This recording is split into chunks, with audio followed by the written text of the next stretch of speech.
अब दे दो ना अपनी बेटी को।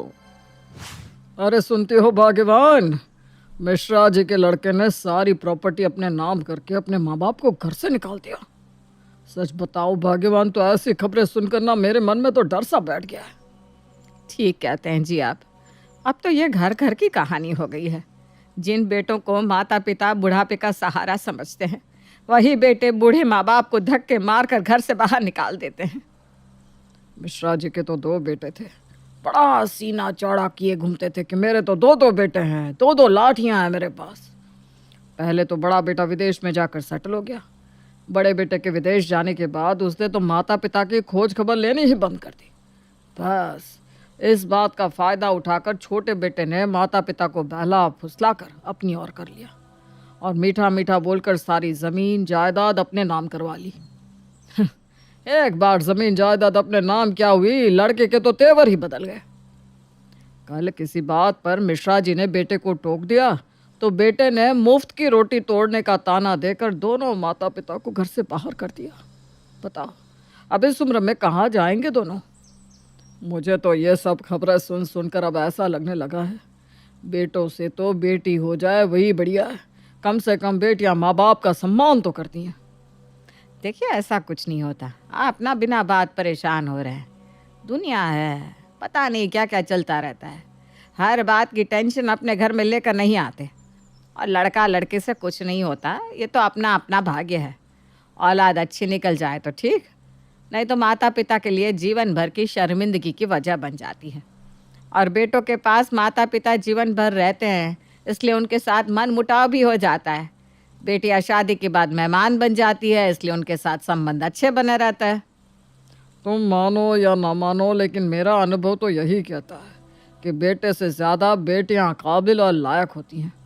माता पिता को अपने जीते जी वो कभी ना तो अपमान करती है, ना कभी ऐसा कोई व्यवहार करती है कि उनके मान सम्मान में कमी आए। अरे दुनिया बेटा बेटा करके परेशान है, लेकिन देख लो हर तीसरे घर की कहानी हो गई है कि बेटे ही बुढ़ापे में लात मारकर माता पिता को बाहर का रास्ता दिखा रहे हैं। मैंने भी सोच लिया है, मैं भी अपनी प्रॉपर्टी अपनी बेटी शालू के नाम करूँगा। मुझे भी अपने बेटे नीलू से कोई उम्मीद नहीं है। अरे कल को वो हमसे बुरा बर्ताव करे, उससे अच्छा है कि हम भी अपना इंतज़ाम कर लें। अरे बुढ़ापे में सठिया गया है क्या? सारी प्रॉपर्टी बेटी के नाम कर देंगे तो बेटा क्या सड़कों पर बैठकर भीख मांगेगा? अरे बुढ़ापे में हम रास्ते पर बैठकर भीख मांगे, उससे अच्छा है कि तुम्हारा हट्टा कट्टा बेटा भीख मांग ले। और भीख मांगने की क्या ज़रूरत है, हाथ पैर दिया है भगवान ने, मेहनत करे और कमाए। मानती हूँ प्रॉपर्टी आपकी है, आपने जीवन भर मेहनत से सब बनाया है। आप बिटिया को अपना वारिस बनाना चाहते हैं, शौक से बनाइए, लेकिन बेटे को बिना अपराध किए बेदखल करना भी तो सही नहीं है। उसे किस अपराध की सजा देंगे, बेटा होने की? अरे अभी जुम्मा 6 महीने पहले उसकी शादी हुई है। भगवान की कृपा से बहू रानी भी व्यवहार की अच्छी है। दोनों ने आज तक हमारे साथ कोई गलत व्यवहार नहीं किया, फिर क्यों हम उनके साथ ऐसा करें? फिर भी आपका मन नहीं मान रहा तो जायदाद का 30% हिस्सा बेटे को दे दो और 70% बेटी के नाम कर दो बस। तुम ठीक कहती हो भाग्यवान, इस तरह से हमारी बेटी के हाथ में ही पावर रहेगी। समय आने पर अगर कभी बेटे ने कोई बुरा व्यवहार हमारे साथ किया तो कम से कम बेटी तो होगी हमारी देखभाल करने के लिए। तो ये तय रहा। ठीक कहते हैं, बाद में बैठकर पछताने से कोई फ़ायदा नहीं है। समय रहते ही हम अपनी प्रॉपर्टी दोनों बच्चों में अपनी इच्छा अनुसार बांट देते हैं। काफी देर तक विचार विमर्श करने के बाद दीपेश और शांति अपनी सारी जायदाद को 2 हिस्सों में बांट देते हैं। पूरी जायदाद का 70% हिस्सा बेटी शालू के नाम और बाकी बची 30% प्रॉपर्टी बेटे नीलू को देते हैं। बेटा शालू, तेरे बाबूजी तुझे याद कर रहे हैं, थोड़ा समय निकाल कर कल उनसे मिलने के लिए आ जाना। ठीक है माँ, मैं आ जाऊंगी। अगले दिन शालू बेटा, तुम दोनों भाई बहन की शादी हो गई, अब दोनों अपने अपने परिवार में व्यस्त हो। पता नहीं समय कल कैसा हो, इसलिए हमने अपनी पूरी प्रॉपर्टी को 2 हिस्सों में बांट दिया है। मेरी वसीयत के अनुसार इस प्रॉपर्टी की 70% की मालकिन तुम होगी। क्या सचमुच? हाँ बेटा, तेरे बाबूजी को नीलू से ज़्यादा भरोसा तुझ पर है, इसलिए वो चाहते हैं कि हमारे बाद तुझे ही उनकी प्रॉपर्टी मिले। ये ले बेटा, बाद में कोई विवाद ना हो इसलिए हमने प्रॉपर्टी के कागज़ भी बनवा दिए हैं। ये कागज़ तू संभाल कर रखना। आज मुझे पता चल गया माँ कि बाबूजी इस दुनिया में सबसे ज़्यादा मुझे ही प्यार करते हैं। मैंने तो यही देखा है कि लोग बेटी की शादी होने के बाद उसे दूध में से मक्खी की तरह निकाल कर फेंक देते हैं, लेकिन मेरे बाबूजी ने तो शादी के बाद भी अपनी बेटी को नहीं भुलाया। दिनेश ने अपनी प्रॉपर्टी बेटी शालू के नाम कर तो दी थी, लेकिन जैसे शालू के अंदर अब इस बात का घमंड आ गया कि बाबूजी ने भाई के होते हुए भी प्रॉपर्टी का ज़्यादा हिस्सा उसे दिया है, इसलिए अब वो वक्त बेवक्त मायके आ धमकती और फिर भाई भाभी के जीवन में इंटरफेयर करना शुरू कर देती। भैया, अब से मैं हर महीने की 1 तारीख को आऊँगी और दुकान का सारा हिसाब देखूंगी। अरे लेकिन मेरी दुकान का हिसाब तुम क्यों देखोगी? अरे रे रे रे भैया, बड़े भूले हैं आप। जिसे आप अपनी दुकान कह रहे हैं ना, वो आपकी नहीं, बाबूजी की दुकान है। आप तो बस उसे चला रहे हैं। बाबूजी ने अपनी दुकान आपको दे दी तो आप उसके मालिक नहीं बन गए। ये कैसी बात कर रही है तू? मतलब क्या है तेरे कहने का? भैया, शायद आपको जानकारी नहीं कि बाबूजी ने अपनी सारी संपत्ति का वारिस मुझे बनाया है, और चूंकि ये दुकान भी बाबूजी की ही संपत्ति है, इसलिए इसका हिसाब भी अब से आपको मुझे ही देना होगा। कितना खर्चा हुआ, कितना लेन देन है, सब आपको मुझे बताकर करना होगा। क्या बाबूजी ने तुम्हें वारिस बना दिया? अरे माना कि ये दुकान बाबूजी की है, लेकिन 10 साल से अपना खून पसीना लगाकर उसे चला तो मैं रहा हूँ ना। दुकान की तरक्की के लिए मैं न दिन को दिन समझता हूँ, न रात को रात। और तू बता, तूने आज तक किया क्या इस दुकान के लिए, जो हिसाब मैं तुझे बताऊंगा? एक बार को बाबूजी मुझसे दुकान का हिसाब मांग लेते तो मुझे बुरा नहीं लगता, लेकिन तुझे किस हैसियत से मैं अपनी दुकान का नफा नुकसान समझाऊं? ठीक है, आज शाम को घर पर बाबूजी के सामने ही अब सारी बातें होंगी। शाम के समय बाबूजी, जब मेरी ग्रेजुएशन पूरी हुई तो आप ही ने मुझसे कहा था कहीं पर नौकरी ढूंढने की ज़रूरत नहीं है, घर की दुकान है, मैं दुकान की जिम्मेदारी संभाल लूँ। आपकी बात को आ गया समझकर मैंने दुकान की पूरी जिम्मेदारी अपने ऊपर ले ली। अपने दुकान के काम से रिटायरमेंट ले लिया। उस दिन का दिन है और आज का दिन है बाबूजी। मैंने दुकान को ही भगवान समझा है। अब खुद देख लीजिए, आपकी छोटी सी दुकान को मैंने कहाँ से कहाँ पहुँचा दिया। ये सब ऐसे ही नहीं हुआ, मैंने दिन रात मेहनत की है।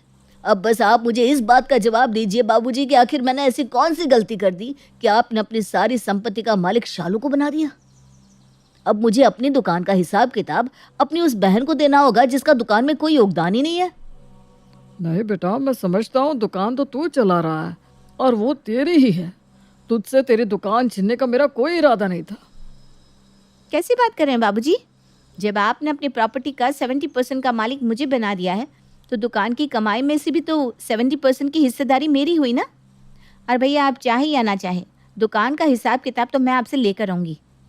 अब से आप दुकान से जो भी कमाएंगे उसमें से 70% मेरा और बाकी बचा 30% आपका।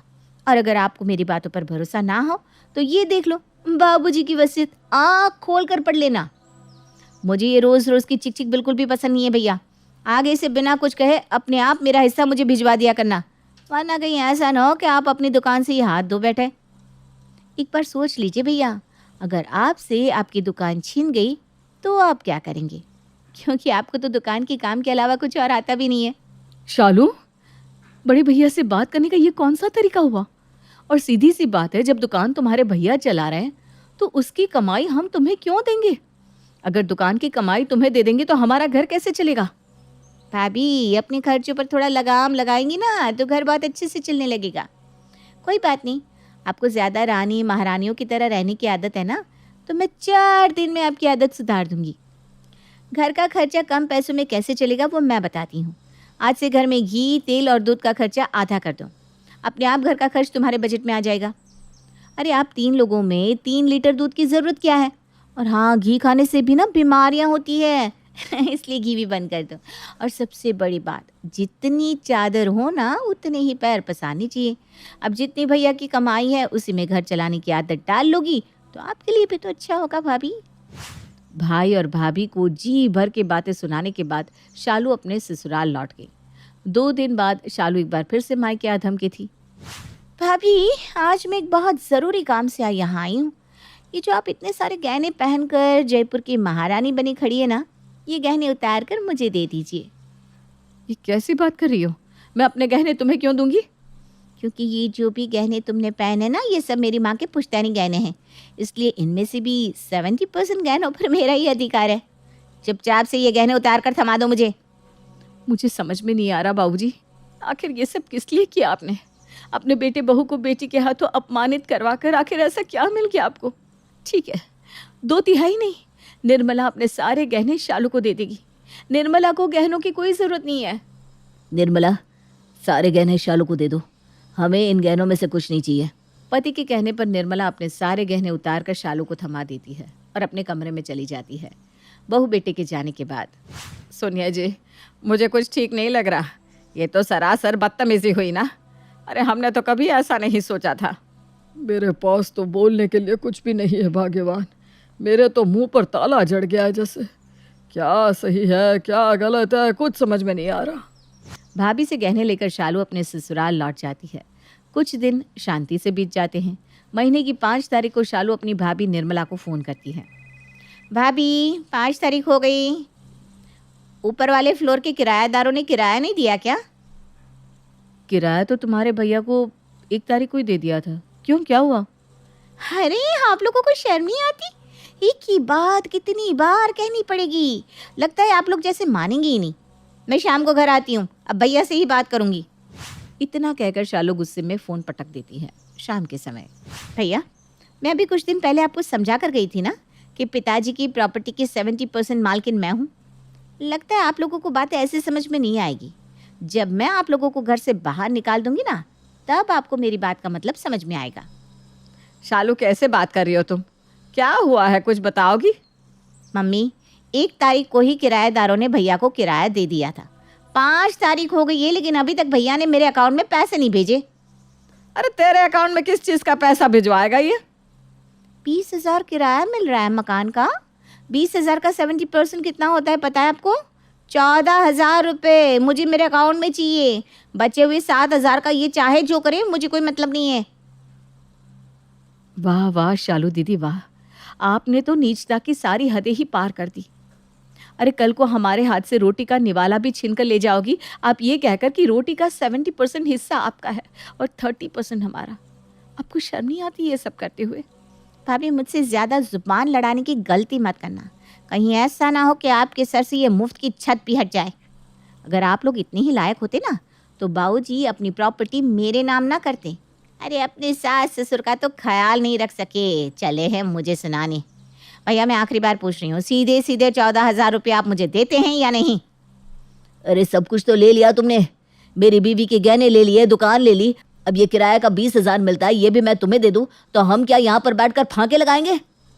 अरे बाबूजी, हमारा ना सही कम से कम अपना और माँ का तो सोचा होता। महीने में कम से कम 10,000 की तो आपकी और माँ की दवाइयाँ ही आ जाती है। और ये सारा पैसा अगर शालू छीन कर ले जाएगी तो मैं घर कैसे चलाऊंगा? शायद यही वजह रहती होगी कि थक कर अंत में बेटे माता पिता की जिम्मेदारी उठाने से मना कर देते हैं। असल वजह कोई जानना ही नहीं चाहता। बस सारी दुनिया एक तरफा बातें सुनाकर बेटों को गलत करार दे देती है। अरे जब सब कुछ बेटी को सौंप दोगे तो बेटा कैसे जिम्मेदारियां उठाएगा? बस बहुत हो गया बाबूजी, थक गए हम लोग इस शालू के हाथों अपमान बर्दाश्त करते करते। अगर हमें ऐसे ही 5-7 हज़ार में अपना घर चलाना है ना, तो हम कहीं भी रहकर चला लेंगे। यहाँ रहकर रोज़ रोज़ अपमानित होने का मतलब ही क्या है? और हाँ, एक बात और, आपने 70% प्रॉपर्टी शालू के नाम की थी ना? शायद बाबूजी आपको यही डर था कि कल को कहीं मैं आपकी प्रॉपर्टी हड़प कर आपको सड़क पर ना ला दूँ। अपने बेटे को परखे बिना आपने मुझ पर नालायक होने का तौमत लगा दिया। अरे बाबूजी, आपके सामने कभी ऊंची आवाज़ में बात तक नहीं की मैंने, और आपने ये सोच लिया कि मैं आपकी प्रॉपर्टी हड़प लूँगा।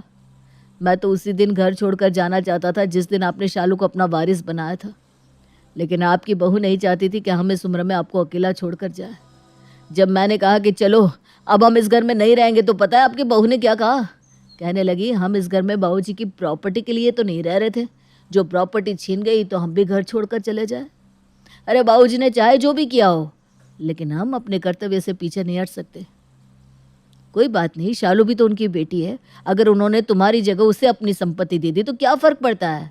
चाहे जो हो जाए, हम अपने कर्तव्य से पीछे नहीं हटेंगे।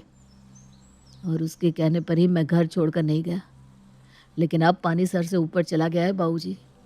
दुनिया में ना तो सारे बेटे एक जैसे हैं, ना सारे माता पिता एक जैसे। हर व्यक्ति का अपना अलग स्वभाव होता है। किसी और ने अपने पिता के साथ गलत व्यवहार किया, इसका मतलब ये नहीं कि हर बेटा गलत हो गया। मुझ पर ना सही, अपने संस्कारों पर तो भरोसा रखना चाहिए था आपको। कोई बात नहीं बाबूजी, आप अपनी आंखों पर बेटी के नाम की पट्टी बांधे रही है, मुझे कोई आपत्ति नहीं। मैंने वकील से बात कर ली है। मेरे हिस्से की 30% प्रॉपर्टी भी मैंने शालू के नाम कर दी है। अब आपकी पूरी जायदाद की मालकिन आपकी इकलौती बेटी है। आप उसके साथ इस घर में खुशी खुशी रहिए। मैंने बहुत कोशिश की कि मैं आप लोगों के प्रति अपना कर्तव्य निभा सकूं, किंतु अब मेरे बर्दाश्त की हद हो चुकी है। बाबूजी, मुझे माफ़ कर देना। मैं अपनी पति के साथ ये घर छोड़कर जा रहा हूँ। बेटे तो वैसे ही नालायक होता है। उम्मीद है अब आपको आपकी लायक बेटी खुश रखेगी। हमें माफ़ कर दे बेटा, हम तो पहले ही अपने किए पर बहुत शर्मिंदा है। बेटी के लक्षण तो हम देख ही चुके हैं। अगर तू भी हमें छोड़कर चला गया तो बुढ़ापे में हम तो दर दर की ठोकर खाने को मजबूर हो जाएंगे। आपको माफ़ी मांगने की ज़रूरत नहीं है माँ, माफ़ी तो मैं मांगता हूँ। अगर आज तक आपके मान सम्मान में मुझसे कोई भूल हुई हो तो मुझे माफ़ कर देना, पर अब मैं यहाँ नहीं रुक सकता। दीपेश और शांति अपने किए पर बहुत शर्मिंदा थे, लेकिन कहते हैं ना, अब पछताए क्या हो तो जब चिड़िया चुग गई खेत। नीलू और निर्मला घर छोड़कर चले जाते हैं। दीपेश और शांति आंखों में आंसू लिए खड़े होकर देखते रह जाते हैं।